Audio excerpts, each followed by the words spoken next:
What are the biscuits for? You can't now, so You can, it's raining now. Is it raining? Yeah, Didn't but rain wait. tonight. Is it raining outside? Right. It's cold. So, Please, in the first half. That's what's going to Yeah, have to good. You wrapped up well. there we go. Don't sleep so well. I think we should have share every day. Right. Let me just see what the signal's like. What does it say there? Okay, it doesn't matter. Someone will tell us how to do it. Thanks for bringing in. A good mood, a good kritzel.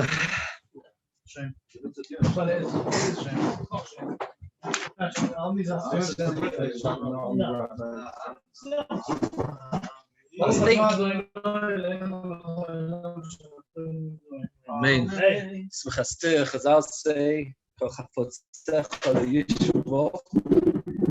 now all the mitzvahs together, all 613 mitzvahs together, one word of Torah is worth more than all 613 mitzvahs.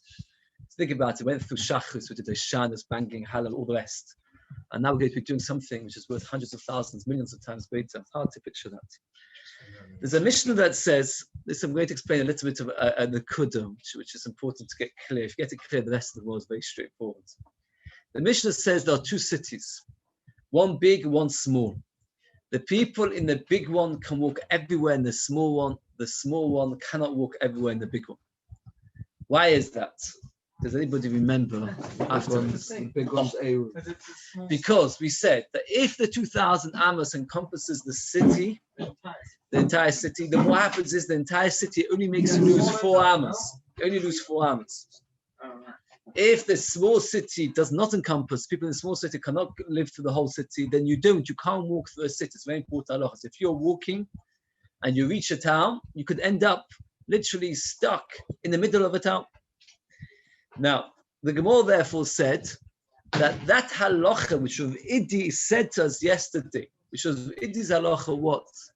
That if it's within a town, it's only 4 amos, but if it's the end of the town, you have to stop. That is Mefurish Mishnah. That was the last thing we finished off yesterday with the question. So the Gemara says like this. Rav Idi, top of Samach Aleph, 4 lines down. An she'o'ir toni, u'moikim no b'noisen ava moide deloy. 4 lines from the top. Rav Idi, what's Rav Idi going to tell us? And Rav Idi, again, an she'toni, u'moikim no b'noisen ava moide loy. Avoided loy. Okay, avoided loy. Avoided loy tonight. But measuring, it doesn't say. Avoided loy tonight. Meaning as follows. His gilsa of that Mishnah was completely different from our gilsa. No, it's even more. The gilsa is more correct. Imagine somebody lives in Manchester and somebody else lives in a tiny village somewhere in Wales. And they both start off Shabbos living at home. Who's got further to walk? If somebody's living in Manchester and somebody else is living in a tiny village somewhere in Wales, who's got further to walk on Shabbos? Much more. And he understood that Mishnah was not how we read it. I'm going to see how it fits into the Mishnah, but rather on the contrary, the Mishnah was saying something else. That if you live in a big town, you're allowed to walk a very lot. And if you live in a small town, you're only allowed to walk a little bit. And nothing to do with what Rav Idi was talking about. And therefore, Rav Idi needed to teach us the halachas. Pray the Gemara,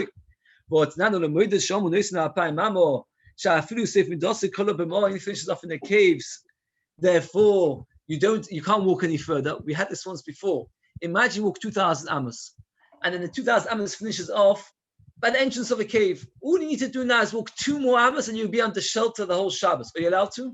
No. So we see the halacha of Idi Barwin is already said. Because what did he say? That if you're walking in a city, and there's no difference between walking into a cave and walking into a city, you can't walk 2 steps further. And it's more safer, it's the that means the end of the city, which is that if the whole city is encompassed in your 2,000 amos, you only lose 4 amos. That of Idi Barwin added, which is not clearly stated in the Mishnah. It means the first halacha of Idi, that if you get to a city and you can't walk further, that of Idi did not need to teach it to us. Why not? Because it's a Mefurish Mishnah. But the second halacha, that if you cross the entire city and the whole city is within your 2,000 amos, that you only lose 4 amos, that the Mishnah doesn't say. No. Sorry? There isn't. No. What's considered 5 houses? Yes, 5 houses. Yeah, we'll see it a little bit different. One could have passed every few houses because of the city. So now, if you think about it, we've actually had 2 different explanations as to what is the next Mishnah teaching us. One explanation is the Mishnah's teaching us as follows. Also, good to your chat we just said, sorry. Yeah. What's the difference then between an ear and a krach? There isn't the Gabi Eiruvin, there isn't. Why not? The Chazal never made that difference. Only Gabi Megillah, and other things. I took Gabi Mitzvah, they made it. Not Gabi. Again, so it comes out that the following Mishnah is actually teaching us 2 separate halachas, 2 separate topics even. One, the simpler one is that if you live in a big town, you're allowed to walk across the entire town. If you live in a small town, you're not allowed to walk across a small town. Alternatively, the Mishnah's trying to teach us something completely different. That if you live in a small town, you're only allowed to walk across some of the big town. Why? Because your tchum ends in the middle of the town. But if you live in a big town, you're allowed to walk across the entire small town. Now the Gemara says that both versions, both explanations, pshat in that Mishnah fit in. Both can work. Yeah, you're probably still able to walk the same amount. No. A small city, let's say, is only 10 hours. The big city. No, because what happens is that once you walk through the small city and it's included in your 2,000 amos, then what happens is then you get another 1,000 amos after, because the whole city is not considered more than 4 amos. If you remember, we saw it in the picture, very good picture yesterday. Okay. It says in Mama Nachman,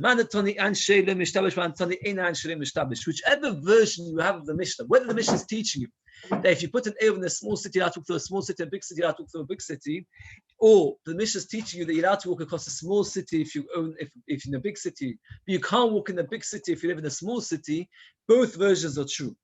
And now he explains how it fits into the Mishnah. Ada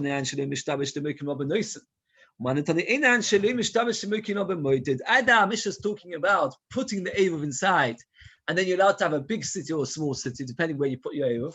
So, for example, let's say you're on holiday, and you've got a choice whether to put your Eruv inside a big city or a small city. Where would you put it? In a big city, because then you gain much more. Let's say you happen to be on a tent by yourself, and to your right is a small little town of, let's say, Grasmere, which is quite a small town. To your left would be Windermere, which is a huge town. And you want to go for a long walk on Shabbos. Where would you put your Eruv? Put it in Windermere, then you can walk through the entire Windermere. Then another thing, if you put in Grasmere, you got much less. So that's one pshat. That's the one noising. Then the next Mishnah you have to add to it. A big city is allowed to walk through the entire city. Not allowed to walk through the entire big city, as we explained, because the big city is more than 2,000 amos.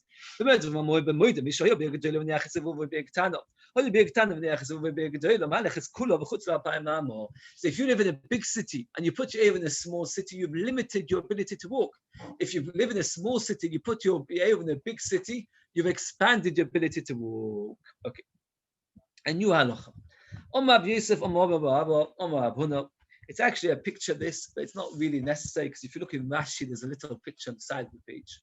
And he says a very interesting halacha. If you live in a dangerous place, meaning you live on a cliff edge, like if you look at the picture, it's a very steep slope. So then what happens is people don't leave their homes. So therefore, if each house is considered not a city, but it's considered an individual home. Nobody lives in the city. People are too scared to go out the house. So you count 2,000 amos from your individual home. If they put a fence around so that people should be safe, then the whole city is considered a city, right? So if you live in a little house, in a place where it's a cliff edge, you count 2,000 amos from your house, unless there's a proper fence around. Let's say inside. Ishu shows us Wasser Nachal. It means a river. Means like the word Nachal often means a cliff. Right, Nachal Eison by the Zozom. What? Specifically, like cliffs, or can it even be that to live in a dangerous area? Slopes, no, it's cliffs and slopes. Yeah, cliffs and slopes. No, that's right. Moss side will not be. I hear it's the Gemara doesn't say that. No, if there's a wall of 4 amos, you can measure 2,000 amos from the edge of the cliff. We only catch measure from your house. You said 4 amos. Normally, when we talk about the Pesach, we talk about 4 tefachim. Why are we here? You're insisting of an entrance way of 4 amos. There you're not scared. Therefore, 4 tvachim is good enough. That means hocha be'isa tashmishta. Nushim is a very nice point. A entrance which is made for an halachic purposes, 4 tvachim is enough. Because people notice it. If you've got a fence of 4 tvachim high, 40 centimeters high, people see it. But if you're trying to keep somebody safe, 4 tvachim doesn't keep somebody safe. You need 4 amos. So regarding over here, to keep it safe, we need 4 amos. But normally 4 tvachim is enough. How do I know this? This is slightly more complicated. Tanya, hit a Rebbe. Should they get a Yodin, a Chamsa, they Chamsa, Yomdin, and a Geta? There were 2 towns. If you look in the picture, the side of the Gemara, you should have it in Rashi. There were 2 towns, Geta and Chamsa. Both of them were on a very, very steep slope. Yet, Rebbe allowed that the Geta should visit Chamsa on Shabbos. That's the upper one should go to the lower one, but the lower one will never go up to the upper one. My Tama. Why would that be? What sense would it be that the people in the higher town should go to the lower town can't go to the lower town? Go back up. Yes, yeah, after you've gone down, they're allowed to go back. My Tama. The reason must be that the upper ones made a fence slightly lower than the hill. Slightly lower than the homes. This actually is a picture. Since they made a fence slightly lower than the home, so therefore they could walk all the way from where the fence was. Ashenkin, the people who did not, they did not make a fence. Since they did not make a fence, so therefore they're only allowed 2,000 amos. Yes, they never did. They never bothered. It's picture Tov Vov. They never bothered. Had they bothered, it would have been okay. But they never did. Tov Vov. Picture Tov Vov. It's not a major picture. If you look carefully, yes. If you've got a picture of Mr. Oscar's picture. Oh, very good. Yes, the Oscar picture is better. No, there is online. No. So if you've got a fence. I'm going to watch it, but if you don't mind. Okay. Again. Right. Basically, it's basically actually the article I've got a picture. And also you don't see the fence so well. It's not a major fence. No, it's meant to be a fence. The fence is meant to be small. No, it's not. It's meant to be 4 amos high. And again, when you have a fence, the people you can measure the fence. Okay. What about the one underneath it? Does that help you? No, it doesn't help the people below it. No, I'm talking about the picture underneath. Is that not a bit more descriptive? No, I can't see a better picture. No, it's worse. No, it doesn't help. Okay. So Gemara says like this. Says the Gemara, the reason must be why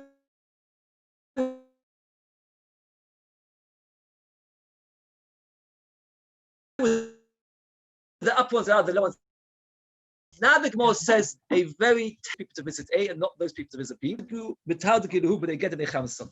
The people of the Geda would hurt the Bnei Chamson, they would kill them. So because of that, Rebbe did not want them, they were hooligans. Okay, yeah, get enough air conditioning. I'm actually freezing. Is anybody hot? Yeah, it does go. So why need to move away? I'll sit further back. That's the problem before. We'll put it right up. What happened was they would beat the hooligans would go and hurt them. Sorry, I wasn't thinking this. That's not what's the word for it? My his skin. It wasn't that he was mad, he established it. Shabbos, why on Shabbos did he establish it the whole week? Answer the Shechus, people get shikha on Shabbos, they start going around beating each other up and killing each other. Afraid the Gemara. Sounds like a cheap mill. Afraid the Gemara, if they were killing each other, why did he allow again? He allowed the. Why did he allow the murderers to come down? Oh, very good. Why did they allow them in? The murderers will go and kill the people. And so, a dog is not in his hometown for 7 years will not bark. Yes, I mean, behaves. if they go into there, They'll behave. So the people from the lower town, when they see that the people are behaving, those murderers, when they would go to their town and get killed, so then they would kill the people who were coming to their town. So they wouldn't be so, that means even though a dog in his hometown behaves himself, but not humiliates himself. Therefore, these people of the Geta, if they would go to the Chamson, wouldn't kill, but they wouldn't allow themselves to be killed. Because there they would get killed. Why? But they Geta were hooligans. They Chamson were not hooligans. Gedder went to Chamsa. Gedder went to Chamsa, Chamsa not together. Sound like they're both equal, they both smash each other. No.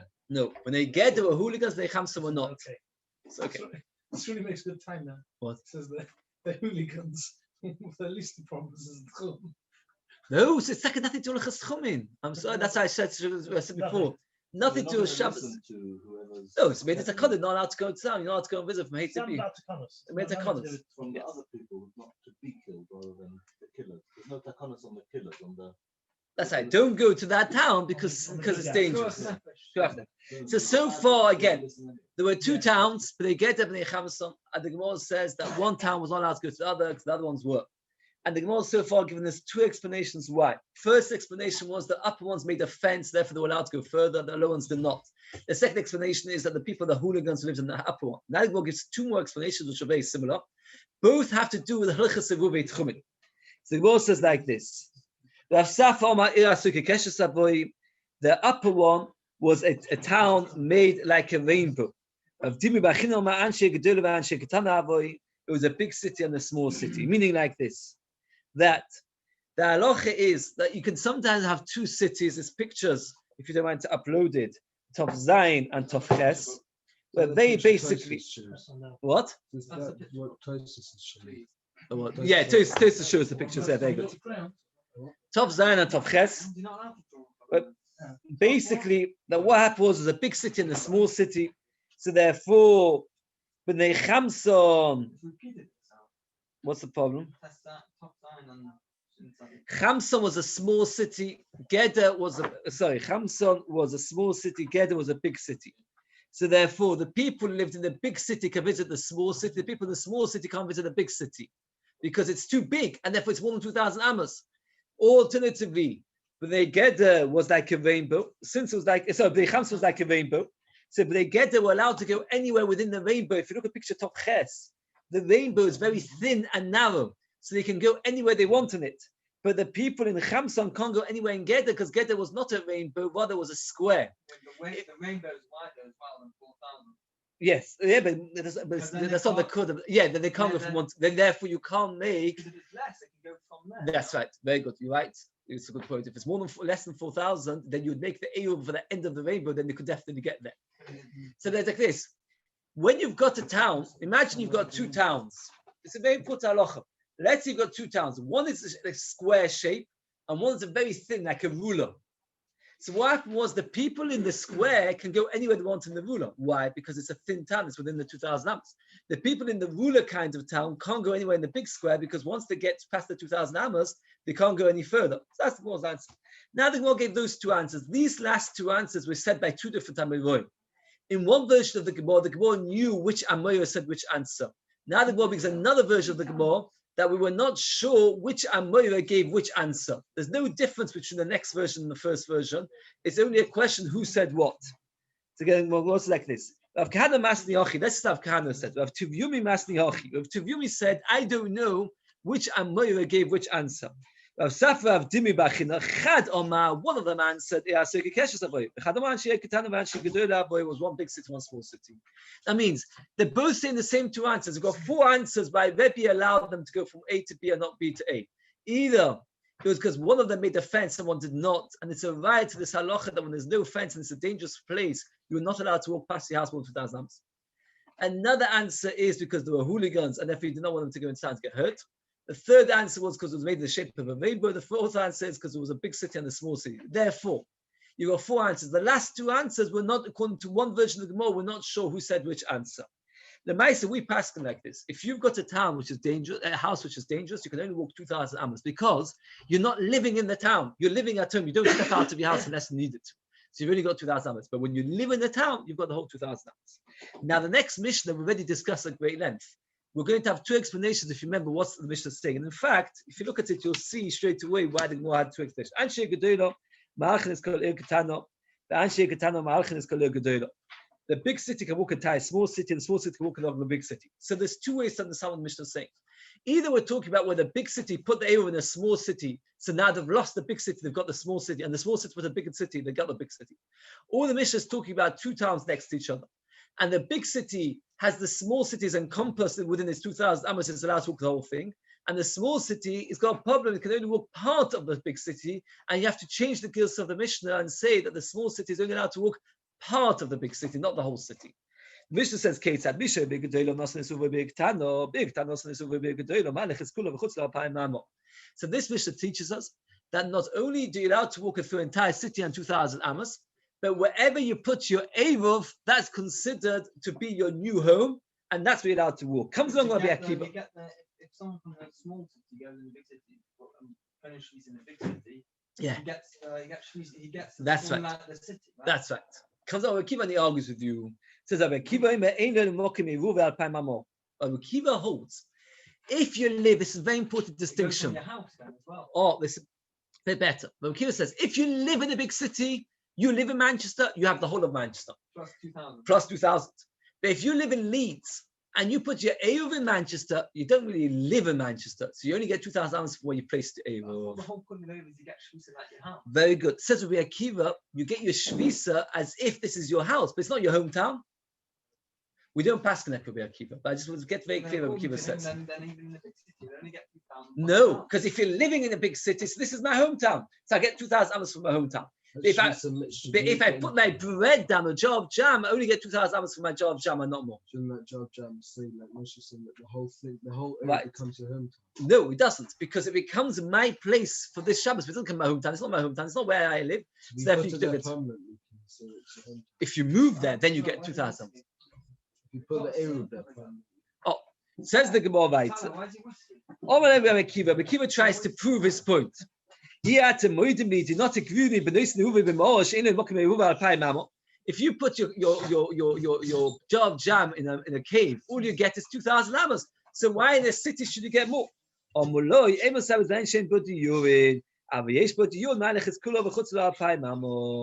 means Rabbi Akiva said to me, they said to the Chachamim, don't you say this halacha? If you put your jam in an empty place, you only get 2,000 amos. He said, yes, because there's nobody else living there. It's not a lived town, but a living town. So we've got machloikas or Akiva and the Chachamim. Again, if somebody lives in a town, everybody agrees you get the town plus 2,000 amos. The machloikas is when you place the Eruv in somewhere. Nimso kal tuichum al gabo. Interesting summation, says the Mishnah. If you live in a cave, and inside the cave there's a lot of people living there. Imagine you've got a cave with a whole community, and you put your Eruv in the cave. How much do you get? You get the whole cave plus 2,000 amos. If you put it on the roof of the cave, how much do you get? Just from the top. Just from the top. It's like a house. No, No, it's like putting it in the countryside. Not happening anywhere else. Oh, it's like putting it in the countryside. But inside the cave, it's like your house. Oh, no, let's say you've got a whole massive cave like a city. So therefore, it's better to put your Eruv inside the cave than to put it on top of a cave. Because if you put it on top, you get 2,000 amos from where you put it. But you put it inside the cave, you get the whole cave plus whatever you go in a direction. Oh, you get 2,000, not 1,996. No, you'll get 2,000 because it's the middle. Even if you finish off in the cave, you only this. We've said this halacha a few times. That if you finish off in the cave, you can't walk another step, even though it's much more comfortable just to walk another step. Says the Gemara, based off the page. Now, what we discussed in our Mishnah, two situations. What happens if you live in a town? Everybody agrees to get a city plus 2,000 amos. You put an Eruv in a town? Machlokas. What happens if you live in a desolate city, meaning the walls are there, but everybody's moved out? You get 2,000. He says that even though the Chachamim argue with Rabbi Akiva, when you put your Eruv in a town, but if you put your Eruv in a desolate town, that's right. So if you live in the town, if you go to an empty town, the walls are there. Rashi says all the walls are still in place. It's encircled by walls. And what happens is you put your Eruv in the middle of the town. How far do you get? From the thing, 2,000. Only 2,000 from the thing, not from the city. Even though we said in our Mishnah, if you put your Eruv in the town, you get the whole city. It needs to be lifted down. No. Another argues, it makes no difference. At the end of the day, it's a town. Since it's a town, the fact that nobody lives there, who cares? You get the city plus 2,000 amos in every direction. So it's a machlokas. So again, you've got machlokas and the Kamar Akiva if you put the Eruv in a proper town. We pass back the Chachamim. Now what's the halacha? You get the town plus 2,000. Right. Now, if you put it in a broken town, then it's a machlokas according to the chachamim, right? It's a machlokas within the machlokas. If you put it in a proper town, oh, very good. That's exactly. Akiva now Mishnah said to them, "I prove my point from a cave. But if the nobody lives there, as you pointed out, if you go according to inhabitants, it's mashma from the lashon of the Mishnah that it's got to do with inhabitants." Answers the more. It does mean there's no inhabitants. It means it's impossible to live there. And here we're talking about a town where the walls were still there, so you could live there. So therefore, it's not a matter. The Mishnah says that's right. You need the ability to live there. I mean, when the Mishnah says "Ein bo diyuin," that there's no living there, it doesn't mean that there's nobody actually living there. There's nobody who can live there. Right. Oh, Toshima.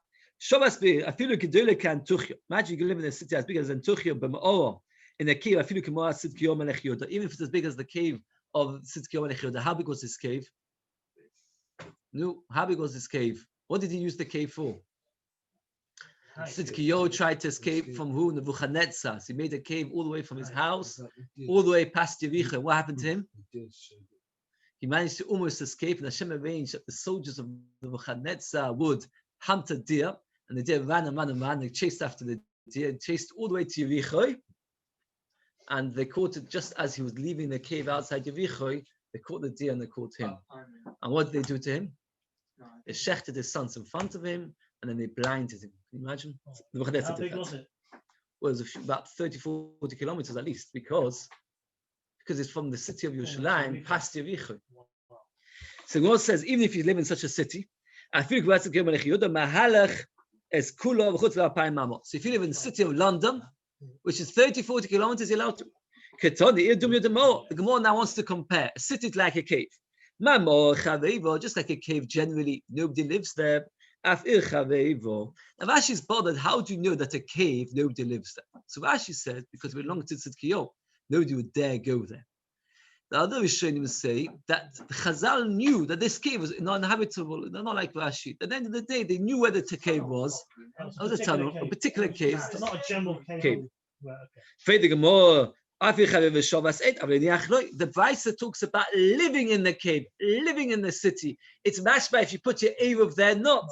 Mani. If this Brisa is going to go to Rabbi Akiva, if we're trying to teach us the halacha of Rabbi Akiva, he holds that even if you put it in the real city, you don't get the city plus 2,000 amos. So therefore, this Brisa obviously is not Rabbi Akiva.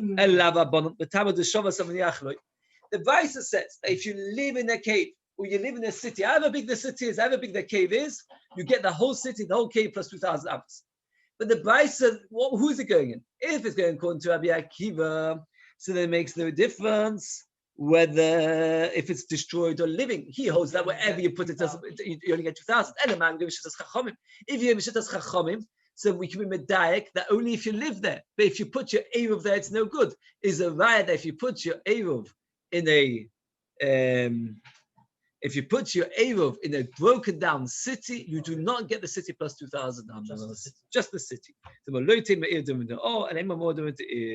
Don't compare the city to the cave and say just the cave is not dwelt in. Also, the city is not dwelt in. Do the other way around.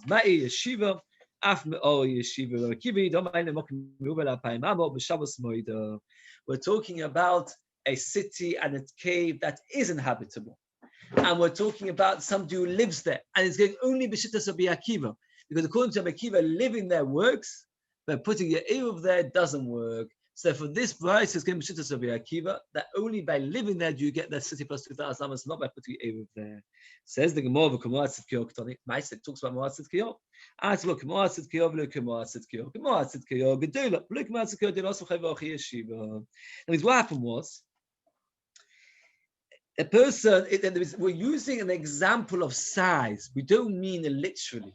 If I say to you, imagine you've got Eiruvin in London. I don't mean literally Dafka in London. I'm just trying to give you a picture of size. So over here, the Brisa did not mean literally the cave of Tzidkiyo. It meant a cave as big as the cave of Tzidkiyo, but it has to be one that is dwelt in. How did it have to be one dwelt in? Because it says two examples, a city and a cave. Just like normal cities are dwelt in, also the cave that I am talking about is a cave that is dwelt in, and not a cave which is not dwelt in. Now, imagine you're putting an Eruv in a town because you want to be there for, and you want to get the whole city.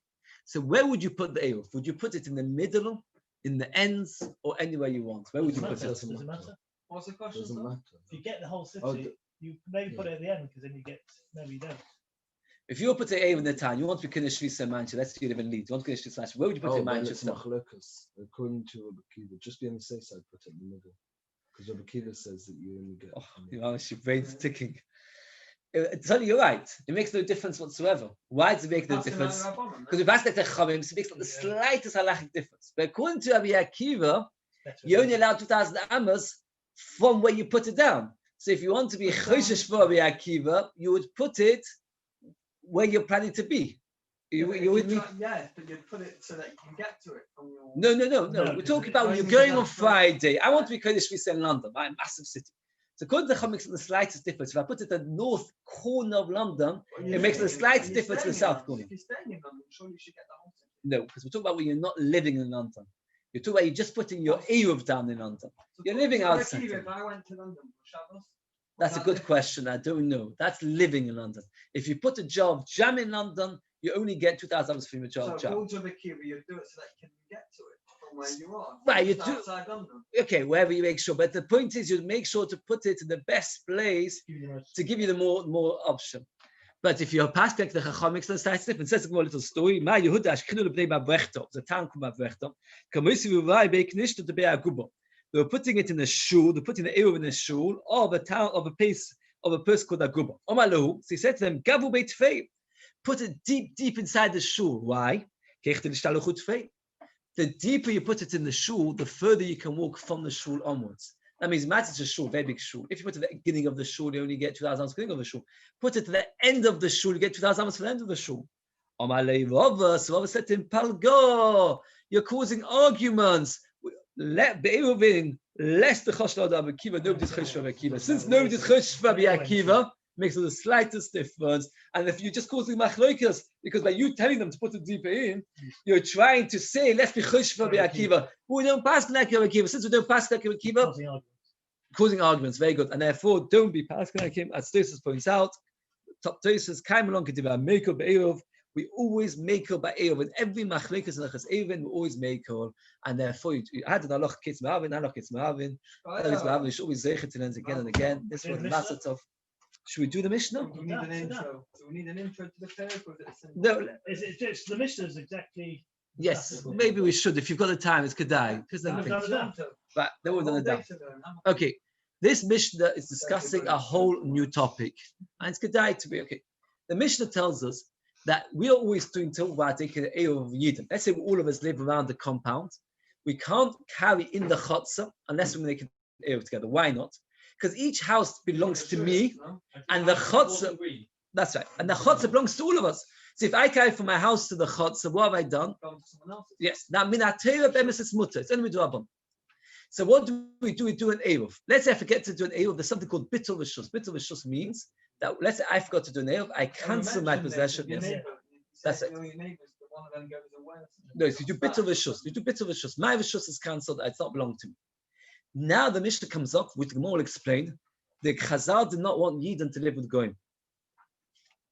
Since they did not want Yidden to live with Goyim, if one of us is a Goy, let's say we live 4 of us in the neighborhood, around 1 chatzah and plus 1 Goy.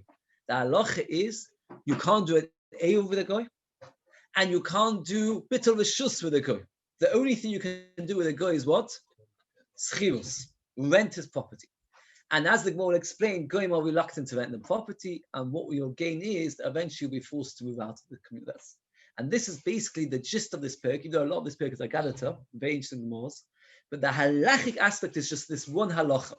And this is something which in Manchester they have to deal with a very, very lot. Because in Manchester they're going, so we have to rent the property of every single guy that lives in Manchester. So what we do is go to the very good. Very good. Oh, very good. That's we've learned the whole perk. We could skip out this. We can skip out this perk now. We've done the whole perk. He told me that he used to go with Diane Dunner because he used to the family camp, and Diane Dunner would go to the lady who owned the thing and say, "I'm giving." We used to say to her, "We're very, very strange people. And I know it's not going to be easy for you to understand this, but we have to have permission to be able to put a chair down at any single part of the entire complex. Do you give us permission? If you do, we'll be willing to pay you £1. Is that the right thing? Is that not a bit? Is that not misleading? How wrong? You're not We'll allowed see. to tell them that we want to make an Eruv, so here's a No, he's renting the. We'll see. We'll he's see. The renting Gemara the talks about all of this. Let's get to the When shit. I was in Devonshire Court, Yes. I had to go to a fry-in. Yeah, fry is similar. Northern Right. Flats. I had to go to him. He might have the Right. least he represented the free Right, older, right. and I had to go and give him £1. I don't think. I think I asked that. Says the Mishnah. Hadoim wa'akum. If you live with a goy b'chotza, or mishin made a be'er, or somebody who doesn't believe in Eiruvin, has a oisa love, he forbids it. But when Yaakov when when oisa at shnei So sim what oisa if he doesn't mezazeh. believe in Eiruvin? The same thing. He's He not does. willing to do it. No, it's got with the Chazal didn't want you to live with a person that doesn't believe in Eiruvin either. But when Yaakov when oisa at shnei sim oisa mezazeh. If it's one yid, one goy, there's no problem. I'll tell you the answer straight away because it gets confusing otherwise. Because Chazal knew that Yidden don't like to live one Yid with one goy. So there weren't goys, that's very rare. Two Yidden with one goy, you might be comfortable there, so they didn't like it. So if let's say I live with one goy and we both own our homes and we both have a share in the chotzer, I'm allowed to carry from my house into the chotzer. Let me ask you a question. How can I carry from my house into my chotzer? The house belongs only to me. The chotzer belongs to me and the goy. He doesn't have the Eiruvin. More than that, Okay. a goy is considered like an animal that he's not considered to have an ownership. No kingdom. It's got no kingdom. So Yeah, how it's can you different. return- how can you rent from him if he's got no- Oh, I know it's well discussed. It's like Xer de Rabbanon, as if he has. Can we pass it? Yeah. Okay, so but if there's two Yidden and one goy, then there's a problem. Two families and one goy. Why? Oh, man, No, Gamliel. because he's Another not allowed to Yid. get to contend. Yeah. Like having no one and just 2 Yid, right? No, no, worse So than that. Chazal made- Once you've got another Chazal made Yid, Eruv. then Chazal was said, we don't want you to live with a goy. So therefore, we're going to make it as if the goy I would say owns. 2's better than 1. I because know. they show on each other. I know, but the fact is, but then people will move out so quickly, so Chazal were more concerned. Surely the more you that's what happens here. The Yidden move in, the go and go. No, but the fact is, again, Chazal didn't want this to still. Not included. Oh, yeah, right. Again, the Chazal say that we don't want 2 years and 1 goy because that's something which lasts a long time. 1 year, 1 goy. Again, that's the Gemara says again. So we'll come to it. All the Gemara discuss it. We've got a question. What is a tztuki? Is it tztuki like a yid or like a goy? And is he considered like? Therefore, what do we do with him? Now, I just want to explain one point. Explain. Oh, let's see. If you do schivus with a goy, you're quite safe. Why are you quite safe? Because he can't retract. I gave him £1 or I gave him an apple. So now he can't take it back. I gave him an apple, he can't take it back. I've got it for Shabbos. If I would rely on bittul rishus, let's say all of us live in one neighborhood, and we do bit, and I forgot to do an ew, I do bittul rishus, so then I can change my mind halfway through Shabbos. That's a medafkanik. So middle of Shabbos, I changed my mind. Now none of you are allowed to carry from your house into your house. How can you suddenly take it? What? How can you take your property back if you've given it? Because bittul rishus is not a schivus. Bittul rishus No is money, cancelled. no No money involved. No Nothing. consideration. So the Gemara says that's the Mishnah. Let's finish off. Yerushalayim. There was a tztuki that lived with us in Yerushalayim. V'omalanu Abba. Abba was Mishum Gamliel said to us. Ma'u v'yitziu sakinu namovi yachshel yoytzi v'yesa aleichem. Quickly take out everything you want into the movi, and then he won't be able to ask. That means he held that once the Yidden take things out, so they've been kind of the bittul rishus, and then it's too late for him to retract. That means he held that once you've done something to show, I've taken Yumavat, let's say Yumavat to all of us, and I move that thing from my house into the Chatzah, it's too late now, you can't move to the Oh, we'll see. He held that you can still retract. The person can always retract even if you've taken your things into the Mavu. All you can do is get on with whatever you need to do this Shabbos, so that later, if he does retract, you're not going to be stuck. Again, says Rashi, from here we see that Gamliel held that tztuki is not a goy. Because if a tztuki would be a goy, the only thing that works with a goy is schivus. You can't do bittul, you can't do eruv. And schivus, says Rashi, you can't undo. The only thing therefore is left is only bittul. So it must be that he was a yid. Why would a tztuki be a yid and a kuti not? So he says like this: a kuti was somebody that never did a proper gerus. A tztuki did a proper gerus. and therefore a tzuk is a proper yid. Stucky Therefore, could be born a Jew. yeah, tzuk can be born a yid. Oh, so this is a big Tosis over here. Tosis doesn't like it. Look at the second Tosis. Tosis says, "Oh, I'm going to third Tosis. Oh, Mike, someone's looking at the Gakus Bash, but push good. I'm putting murder. I'm going to the Gakus. But I'm good. So Tosis says it's a machlokes tanoim whether Stucky is okay. Do we say that Stucky is not because more nice? It does discuss it. We'll come to it in a minute. The Eke the Kut of Rashi wants to say. I just want to say repeat this. This is important. By a goy, there are three ways. If a few people live together in a chutzah, there are three ways to combine the rishus. What are the three ways? One is Eruv, that we all live together. Second one is Bittul Rishus, and the third one is Chirus. By Yid, you can actually use the first two, meaning Eruv, Bittul Rishus. Can't do Chirus. No, unless you do a proper Chirus. Here we're going to see it's a light Chirus. By a Goy, you can only do Chirus. By a Goy, it's awkward because you can only do Chirus, which is very, very difficult. But you have one advantage. What's the advantage? Is the Goy can't change his mind. By Bittul, he can. There's machlokes tanoim. When can he change his mind? One time holds he can always change his mind. So therefore, you have to get on with the job and do whatever you want to do this Shabbos. Do it straight away, because otherwise you're going to end up. He's going to bitter. You're going to have nothing to do. The first time holds he can only change his mind as long as you haven't used the property. Once you've used the property, you have been koine his bitter, and then he can't change his mind. So we have two machlokes in our Mishnah. One's regarding one yid and one goy. It's no good because we're scared that yid will get influenced by the goy. But Blez Ben Yaakov says one yid, one goy will anyway move out. We're only forbidden by two yid and one goy. And then the second machlokes is bittul v'shus. How long can the person retract for? Okay, very good. Just have interest. This story is with Rabbi Gamliel about his father. And when he was going into dealing, did he seriously? Like, he knows better than Gamliel. Yes, that's very strange. Yeah, he knew better than the son what the father held. Very good Knitzel, a very good Yom Tov, and Mazel Tov. You have to have whiskey. I tell you, should know that Chol Chafotzecha Yishvu Chazal say all the mitzvahs. Think about all the mitzvahs. Tremendous thing. Yes, yeah, and I'm the first end. So I'm gonna end it. Politically correct.